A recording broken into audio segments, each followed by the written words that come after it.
welcome back to another episode of Talkappella. Yeah, we like to have a little bit of fun here. We got this crazy intro music, so we got I to hate come and fun. dance a I little. hate fun. You hate? Oh, okay, I'm you're on the just wrong kidding. show. You are on the wrong show, ma'am. Excuse me. So for our viewers out there, that's supposed to be my co-host, Alicia Edwards, but my co-host, likes to have a little bit of fun, likes to bring the energy. I don't know. I don't know. So But like, I'm sure she's joking. I'm sure she's just I joking. am. It's true. Uh, as always, I'm Brian Alexander. Thank you for joining us on this, this kind of As always, crazy. you're Brian Alexander. Sometimes As I if might want to be that someone different. changes. They That's they fair. made a That's movie fair. about it. Split, different personalities. Yeah, I you're don't know. right. That's true. That's true. But yeah, thanks for joining us on this crazy ride, which we discuss all things acapella. And today we actually are bringing our viewers something brand new. Alicia, isn't that correct? Am I That informed properly? is that is correct. You are correct, my friend. Awesome. So we have a brand new segment that we are debuting on today's episode. We like to call it Shop Talk. And a little magic works there, all that good stuff. But occasionally there are certain conversation points, ideas, controversial topics, some little fun discussion things that we just want to bring up. And we were like, well, we just want a space to discuss things that have been on our mind or that might be on the minds of other viewers out there as well. So we're debuting that today, and we have two things that we would love to discuss with our viewers out there today. So let's get right into it. We're Yeah. not definitely not discussing it with our viewers. We're discussing it with each Oh, well, other, we're just and they thank can you. tune in. Okay. Well, you and as but and viewers get to let listen. us know what they think in the comments Thank below. you. Yes. Thank you. See, that's why I have a wonderful co-host here to kind of keep me honest. I was gonna say you couldn't Uh, just discuss it with yourself, could you? I could, You they got might. people out You there that might. do Podcasts podcasts by by themselves. themselves. Yeah, you could. Yeah, Yeah, you yeah, a could. little solo endeavor, but I don't need that because I have a partner in crime there. So let's jump right into it. So, who's going to kick things off? So ladies first or me? What do I we can do? kick things off. Okay, So let's do it. this has been a topic that has been on my mind for quite a while, actually. Probably since like at least for a couple months. Okay. And it's something that's been on my mind because of something like I'm gonna say it's based on real events, okay? But All right. there's a group that I'm pretty familiar with that I learned probably maybe in December that they were holding auditions again. Mm-hmm. And I was like, that's really strange. And I reached out to a friend who is affiliated with that group and I was like, hey, what do you know about this? And they shared with me that there was a marketing company that was brought in to help with like run the business side of things and the marketing company was kind of pushing to re-audition the entire group. Oh, And okay, this that's was a different. Yeah. professional group, like paid individuals. Mm. Okay, not And college or scholastic. All yeah, right, so it's gotcha. not college, not high school, not post collegiate Mm-hmm. like Yeah, the real deal. Okay. oh what's the word I'm looking for, like not like post collegiate, I don't want to say Semi amateurs because they're yeah semi pro, not semi-pro. semi Okay. pro, but like a professional paid group. Okay. And I was like, that's really bizarre to me, like why would you re-audition the entire group? Mm-hmm. And the like and I don't know all the details, I don't like I'm making some assumptions here. Like maybe they didn't like some of the members of the group. Maybe they felt like they could get somebody better. Maybe they felt like they couldn't market based on the current group. Okay. And it really like kind of irked me when I heard that this was Hmm. happening. And like I totally disagreed with it, and to this day I still disagree with it. Like Hmm. and for our audience who don't, like our viewers who don't know this, my background, my profession, I work in human resources, and like I this is very I am very strongly opinionated on this, in that if you are a paid performer, it is your job. Like you have a contract. If you're contracted, you have a contract for a certain amount of time, and the company established, or the managing group establishes at the very beginning, once your contract is up, you have to re-audition, or we'll decide whether or not we want to renew your contract. Mm-hmm. When I Right. worked in drum corps, before my career took off, that's how it worked. You had a contract for a season. There was no guarantee that your contract would be renewed, and based on the performance of the group, like either the management of the organization would decide whether or not they were going to renew your contract, or Hmm. whether or not they wanted to try to find somebody else. And that's also, I feel like, how it works in the performance world. It's very contracted, and so I Yeah. I do understand Hmm. like the need to, or the feeling the need to re-audition. But I mean, in my mind, it's either like you don't, like, to me, I don't know. I feel like it's kind of a, like you're having to re-interview for your job every year, you know. Hmm. And if there's somebody who's not working out, don't renew their contract, you know. And that's how it works in the drum corps world with like marching arts. Hmm. And so I guess I'm wondering what your thoughts are on, do you re-audition a professional group, and if you do, when do you do it, and how do you do it? So I have a few thoughts on that, and I want to say first that I've been a part of a few different groups that have toyed around with the idea. Mm-hmm. They've pitched it like, should we re-audition every member each year?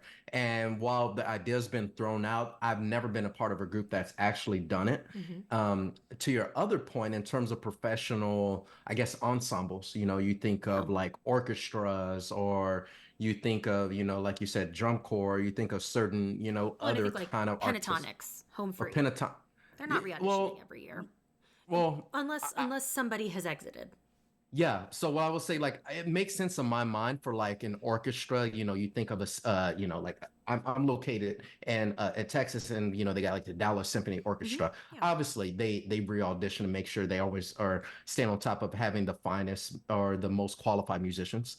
But to me, acapella gets a little bit of an exception, and the only reason I say that is because when you're dealing with acapella groups, you're dealing with blend, more Oh specifically. yeah, It absolutely. is super challenging to find the right set of individuals who have that cohesion when it Mm-hmm. comes to their voices blending. So in my mind, it doesn't make as much sense to actually re-audition people, because you don't know, you know, what you're going to find in terms of, Right. can a certain Right. person fill those Well, and shoes. I'm like, I think it's appropriate to re-audition when you know somebody is exiting.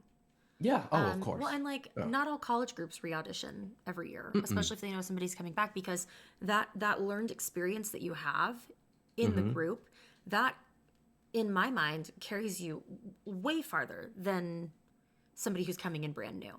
And Right. so, like in the case of this group, that I learned about, like and they're very good. I haven't seen anything come out from this group since they had these re-auditions, Mm-hmm. but I got the impression that it was being driven by the company that came in, that they hired to do marketing and business management and stuff. And I have a huge problem with that. I'm like, Mm-hmm. you were hired to market. You were hired to run the business. You were not Yes. hired to make artistic decisions. Absolutely. We have the, like, and I think this could be in any case. If you're Mm-hmm. hiring like an outside consultant for something, you have the product already, and you're Mm-hmm. hiring them to market the product. If they don't think they Yep. can market the product, turn down the contract. Mm-hmm. Like, Yeah. Yeah, for me, but it's what I'm hearing from you. I mean, and what my mind is kind of gravitating to is boundaries. right. And you're right, with any organization, you're hoping that you've hired the right people to do the job. Hmm. And so you don't want, like you said, you don't want, the business people to get in the way of what the artistic people know how to do, Right. because there's Well, different expertise. and like, turnover in HR is such a horrible thing. Like, Hmm. turnover costs, like, the impact of turnover is just tons of dollars. Yeah. Um, and I think of that. I think that's applicable in the performing arts as well. Like, Hmm. if you're switching people out year over year, you're gonna have to go backwards to Hmm. rebuild, almost, in a sense. Yeah, and I think when it comes to, like I said, the music space is a little bit different, because like when I think of a business, obviously they have their services that they offer, and they establish, hey, we're going to do this, and we have the right people to do this. When it comes, and if we lose a person, we can kind of easily hire somebody new. Obviously, there's a little bit of learning curve, Right. but they can. come on board to fulfill the goal of the business. Whereas with music and specifically vocal groups, their whole identity is around those people. Hmm. So you lose one person, you're talking about changing arrangements, you're probably talking about changing style, you're talking about almost changing the whole identity Well, of an and you organization. also run into an issue of culture, like Hmm. it in any organization. If you get rid of, I don't know, 25% of your workforce, 15%, Hmm. 10% of your workforce, the morale goes way down because you've Yeah. got employees who are thinking, well, do I still have a job? Hmm. I imagine that. I mean, that's human nature. I feel like I imagine that would be the same. The same. I imagine that would be applicable at least in the Yeah, performing arts world. I agree. Yeah. I agree. Anyway, so those are my thoughts. Hmm. That's just been on my mind, and I No. mean, to our audience, our viewers, what do you think? Like, Hmm. is this something that you think is appropriate? And which when is it appropriate? When is it not? Let us know your thoughts in the comments below. Hmm. It's a great, great discussion. I really think that a lot of people really need to hear that. So, Yeah. How about you? What you so got for me, my friend? well, I'm gonna switch gears quite a little bit. So today I want to discuss comfort music. Hmm. And what really kind of grabbed my attention with that is I was reading this article, and it's all about John Legend. And for those who don't know, he had a part to play in Jacob Collier's arrangement Mm-hmm. of Bridge Over Troubled Water. We covered that on the show. It was Jacob Collier, Tori Kelly, John Legend, phenomenal track, Oh yeah. and it also won a Grammy this year. And I was reading this article from, I believe it's called Times Entertainment. And in the article, he's talking a lot about what the song meant to him. And he's quoted as saying, one of the songs that I sing a lot at my shows, it was written by the great Simon Garfunkel, This and is I John perform Legend. it. Yeah, this is John Okay. Legend. My apologies. And I perform it and dedicated it to my grandmother, who we lost far too early, as Bridge Over Troubled Water. And it says, the article says that he shared the track. It's a great song to comfort people in really tough times, adding, I'm so grateful that the song exists. And he goes on, John Legend goes on to say, last little quote I want to mention here: the loss of my grandmother caused a lot of pain for my family that really affected us for a long time. And I performed the song as a way of honoring her memory. And it got me to like really start thinking about songs that bring singers or the audience comfort Mm-hmm. that you hear at shows. And it got me thinking about John Legend performing Bridge Over Troubled Water. In the acapella space, Trade No Chaser, if you've ever been to one of their concerts many years ago, they always used to close their show with Make You Feel My Love. They put the Mm. microphones down, do it completely acapella. I know a lot of groups do have those little moments as well. My time back in my group, back in college, the Green Tones, we did this performance of Somewhere from the West Side Story. Mm-hmm. And it got me wondering, for you, Elicia, specifically, are there any songs you previously performed that, didn't have a lot of bells and whistles, didn't have a lot of, theatrics or gimmicks, or, wasn't like this high, intense thing, but it brought comfort either to you or to the audience that you can think of? Yeah. I mean, there's one song that with Noteworthy in particular. That anytime the alumni, well, I'm not going to say anytime. If there's not enough there, we can't do it. But oftentimes when the alumni get together or a large group of alumni get together, we sing "How Great Thou Art." Mm, And okay. I mean, it's a very powerful song, but like there's not a ton of crazy things going on. It's not like, oh shoot, what they Hmm. do. Like, or oh, there's not like any. I mean, there are like oh wow moments because the song is so Yeah. powerful, and oftentimes when the alumni get together and we sing that, there's not a dry eye. Mm. No. Oh, that's awesome. And so Yeah. that's just Hmm. something that's been really, really. I mean that it's something that resonates with me when I think about my time on Noteworthy or my time as a Noteworthy alum. Like that is the song that I always come back to. Yeah, I can only imagine how powerful like being there and in that moment. Our group didn't do necessarily a lot of religious, or I shouldn't say religious, but those kind of more sentimental, Yeah, yeah. whether it be religious or it kind of be more of a, just honest ballad like that. I mean, we had a few tracks or whatever, but I think it's kind of like it's so vital almost as singers to really gravitate to what brings us comfort, what brings Hmm. us that joy to sing, but then also think about what can elicit that same feeling from audience. So with comfort songs, songs that we've mentioned, I think a common denominator that we see between these is they create connection. Hmm. There's something in that song, whether it's the lyrics, whether it's what's happening musically, it just resonates with the listeners. Yeah, yeah, I And and agree. And and that's oh, and that's what we flock to. We flock to mhm. something that makes us feel things. Right. And then almost a little bit of a different vein, I think of another song. So my sister, she came to a few of our concerts back in when I was in college. And for some reason, and I wouldn't, for me, it wouldn't be classified as a comfort song, but maybe for her, the way she spoke about it, her favorite arrangement was always our version of Viva La Vida by Coldplay. I swear we must have sang that song, no joke, 100 times during my time as a member of that group, but we might have oversang it. But for her, it gave her that connection when she thinks back to her acapella experience. So speaking of Coldplay, one that I feel like has been performed over and over again, and it's easy to find Hmm. arrangements too. So it's one that Uh, I've seen is Fix You. yep, I've You had a that's what I'm feeling. saying. But I mean, I like Hmm. that. I love that song. Yeah. That song, like I could listen to, and it's because of how it makes me feel. Like Hmm. I have struggled in my life with mental health issues like anxiety and depression, and Hmm. it's just it's one of those comfort songs. And so for me, it doesn't matter who's performing it. I love Hmm. that song. That song will be timeless for me. And I'm with you. I don't think that there's a moment where if I'm ever on YouTube and I'm searching for acapella music, if I Mm-hmm. see a version of Fix You that I've never seen before, I gotta watch it. It's the Yeah. same thing for Yep. me.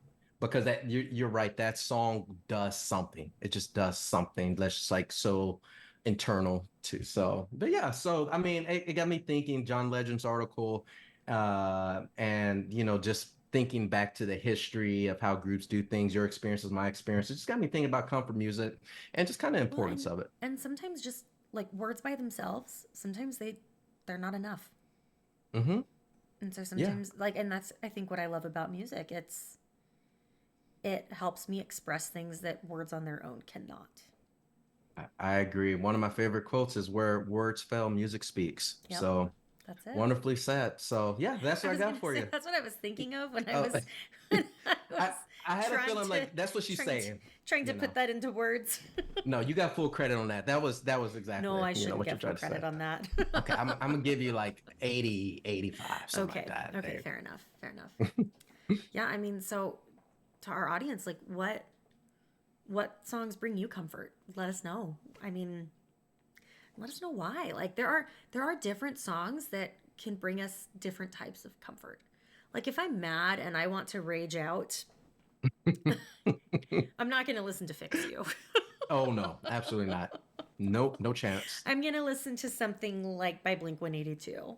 Like Hmm. so it just comfort can be found in different ways. Very true. And I think music can touch several aspects of that. Hmm. Yeah. That was great. Thank you, my friend. Oh, of course. Thank you Yeah, for the wonderful conversation. Yeah. always, always. So to our Mhm. audience, we want to know what you thought of these conversations. What is your takeaway? What is your input? We want to know what your thoughts are on these conversations, and they can be positive, they can be negative, whatever they are. We want to hear Hmm. them. If you have any questions for us outside of this episode, you can always email us. That's talkappella@acaville.org. That's two P's, two L's. Don't forget it. If you are looking for us on social media, you can find us on Instagram and on TikTok. That's at Talkappella. You guessed it, two P's, two L's. And thank you so much to Acaville for giving us this amazing opportunity to discuss all things acapella with each other and share it with you, our audience. We are so grateful for them. Be sure to like the video, give them a subscribe, and follow us for more content. For everything else, stay tuned.